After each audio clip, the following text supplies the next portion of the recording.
د افغانستان شاخ رادیو ګران اوریدونکو او د تاریخي افغانستان د خبرونې مینوالو زما جاوید احمد وفا سلامونه او نیکی هیلې ومنئ.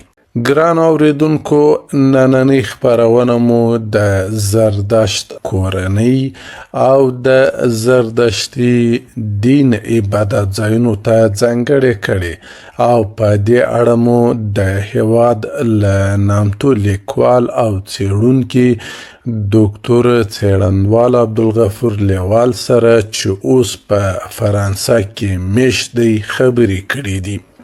د افغانستان شاخ رادیو ګران اوریدونکو زردشت چې د زردشتي دین بنسټ ایښودونکی دی د زیږېدو د نیټې په اړه ټول څېړونکي په یوه خوله نه دي.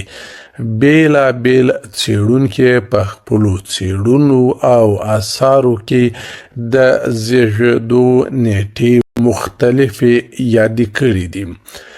د زردشت د نوم او د زیږېدو د نیټې په اړه ډاکټر څېړنوال عبدالغفور لیوال د افغانستان شاخ رادیو سره په مرکه کې داسې وویل: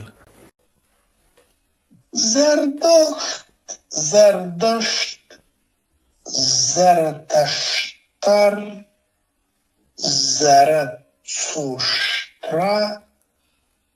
زراتشترا، سپین تومن، سپمده، سپینده د زردشت نومونه دي. د زراتشترا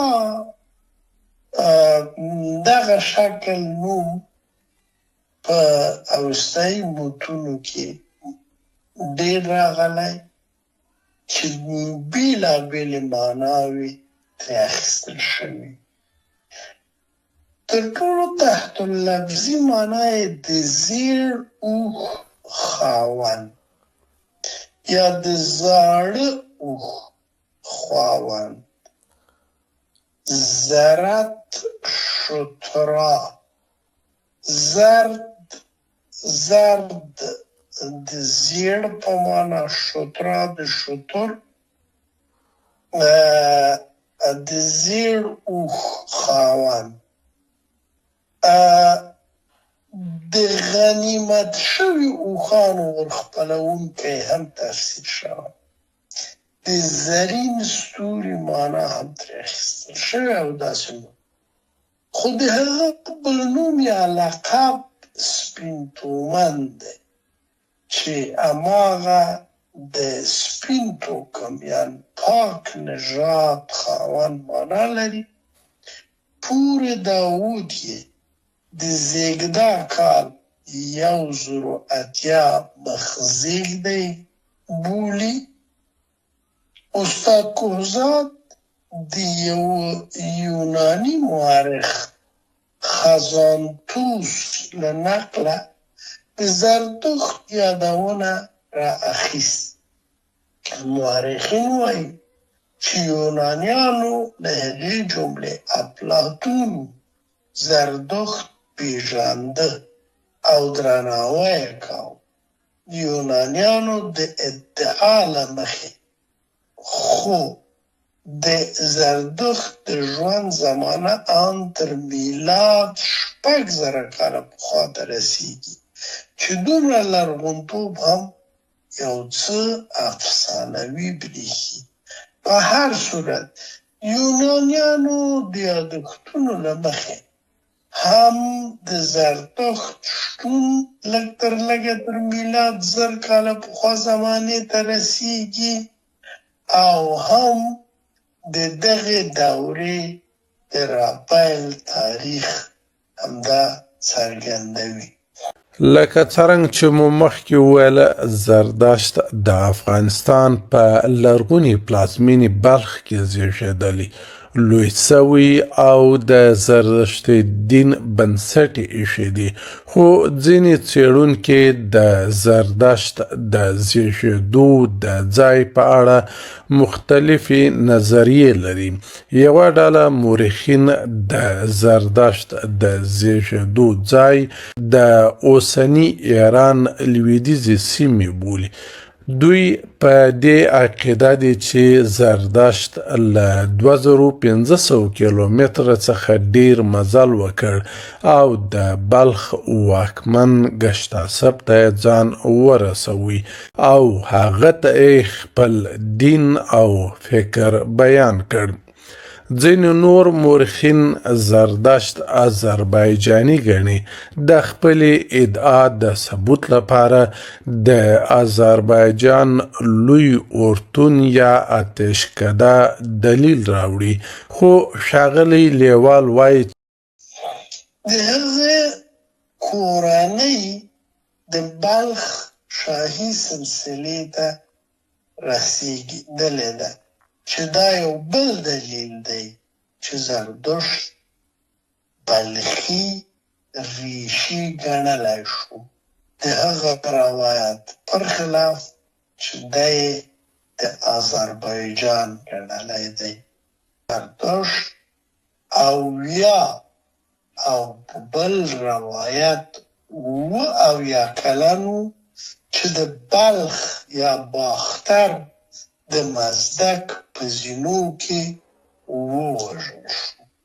زردشتي موبدانو په لیکنو کې د هغه قاتل تورې برادر وریش کوول شوی دی. د هغه د قتل دلایل مبهم دي.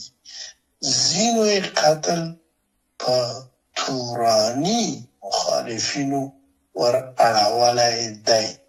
د یادونې وړ ده چې د زردشتي موبدانو ګڼې لیکنې افسانوي رنګ لري. البته یوه یادونه په دې پوښتنې په پای کې د جواب په پای کې باید تاکید پرې وکړم چې بلخ چې البته حدود تر اوسني بلخ ډېر پراخ او عرض و، د زردشتي او استایي مدنیت تر ټولو مهم منځی یا مرکز ګڼل کېږي. دا ثابته ده چې زردشت د بلخ د مزدک په زینو کې په اویا او په بل روایت په اویا کلنۍ کې وژل شوی دی. دا په دې معنا چې زردشت د ژوند په وروستیو کلونو کې په بلخ کې اوسېده او دا د هغو پوهانو نظر پیاوړی کوي چې زردشت بلخي او د زردشتي او استایي مدنیت مهم مرکز بلخ ښار و. د زردشت پلار پورو اسپا او مور یې دغدو نومېده. زردشت 3 زامن او 3 لورګانې درلودلې او کشري لور یې د زردشتي دین د خپرولو په برخه کې هم ډیر کار کړی دی او د یاد دین مبلغه وه چې په اړه ډاکټر څېړندوال عبدالغفور لیوال له افغانستان غږ راډیو سره په مرکه کې داسې وویل: د استاد کوزات په روایت زردشت د پوروشسپه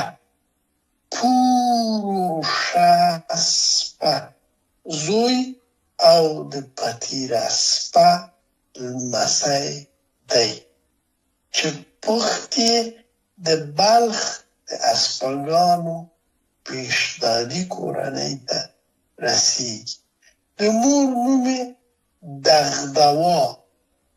دغدوا او د میرمنې نوم یې خوبي بلل شوی دی. زردشت اولادونه درلودل، په په یوه روایت 3 زامن او 3 لوڼې یې وې. د زامنو نومونه یې ایستواستر، اوتنرا، اورواتنرا او هوراچیترا. د منځوي زوی نوم یې په 2 شکله تلفظ شوی: اوتنرا، اورواتنرا. دا دواړه نومونه په بېلابېلو متونو کې راغلي. او د لورګانو نومونه یې فریني، څریدي او کشري لور نوم یې پورچیس دی. پورچیس په متونو کې ډېره یاده شوې. داسې ښکاري چې هغه د خپل پلار د دین مبلغه هم وه. زرتشت د خپلې زمانې له هممهالې واکمنۍ او د واکمنو له کورنۍ اسپګانو سره ښیښي لرله او دغې کورنۍ یې د عقایدو په خپراوي کې مهمه ونډه لرلې ده. زردشتي دین د اریایي ټولنې د مذهبي، اقتصادي، اجتماعي او سیاسي ژوند د قانون په حیث ومنل سو. د زردشتي دین په توحید او یکتا پرستۍ باندې ولاړ دین و. پیروانو یې په اورتونونو کې عبادت کاوه، خو نه د اور بلکې د خپل خدای هارومزدا عبادت یې کاوه چې په اړه یې ښاغلی لیوال وایي: اورتونونه یا اتشکدې د زردشتي دین د عبادت ځایونه دي، مګر هلته عبادت اهورامزدا ته کېږي. ما درته ویلي چې اور د دوی په ناز پاکونکی او د رڼا راوستونکی. دوی داسې فکر کوي چې البته دا د دوی اعتقاد دی، د دوی باور دی چې هغه ځای کې چې اور بل وي هلته اهریمن نشي راتلی او اهریمن له اور څخه ډارېږي او دوی هغه ځای کې عبادت کوي چې هلته اهریمن حضور ونه لري او دوی اهورامزدا ته عبادت وکړي. ښاغلی لیوال وایي چې د نړۍ په بېلابېلو هیوادونو کې اوس هم د زردشتي دین پیروان سته او خپل اورتونونه یا اتشکدې لري چې له ځینو څخه ښاغلي لیوال لیدنه هم کړې وه. دوی په دنیا کې اوس هم د هر هغه ځای کې چې زردشتیان اوسیږي هلته اورتونونه شته. په هند کې د زردشتیانو تر ټولو لوی شمېر نفوس په هندوستان کې اوسیږي. په دویم قدم کې په منځنۍ اسیا، ایران او یو شمېر نورو هېوادونو ته چې دوی تیت شوي دي. په دوی خپل اورتونونه لري او هلته دوی فکر کوي چې اور د رڼا، تودوخې او د انسان د روح د پاکۍ وسیله ده. په خپله خدای نه دی، په خپله معبود نه دی. دوی اهورامزدا ته عبادت کوي. البته یو شی په زړه پورې دی چې اورمزد د اهورامزدا بل تلفظ اورمزد دی، همدغه اور چې اهور یا اور همدغه اور دی چې موږ پښتو کې ورته وایو، او دا هم د رڼا په نامه راغلی دی، د رڼا خدای، رڼا راوستونکی خدای، ځکه چې بیا د ده لقب د دغه اورو، رڼایي، سپین تابه او پاکوونکي سره اړیکه لري. نو ځکه دغه مغالطه باید ونشي د دې دین په اړه. ما په خپله په ایران کې په کرمان کې او په یو شمېر نورو په یزد او کرمان کې اورتونونه له نږدې لیدلي دي، او هلته مې له زردشتي موبدانو سره خبرې کړي دي. هلته داسې اورونه هم بل دي چې تر 1,000 کلونو ډېره موده کېږي چې نه دي ګل شوي. یعنې دا اورونه تر 1,000 کلونو همداسې بل دي، او دوی هره ورځ د بل ساتلو دپاره خپل اقدامات کوي. او ما له دوی سره هم په هند کې کتلي، خبرې مو سره کړي دي، او هم په ایران کې د دوی اورتونونه له نږدې لیدلي دي، او په دې برخه کې مې د محلي یا سیمه ییزې یا ساحوي څېړنې هم کړي دي.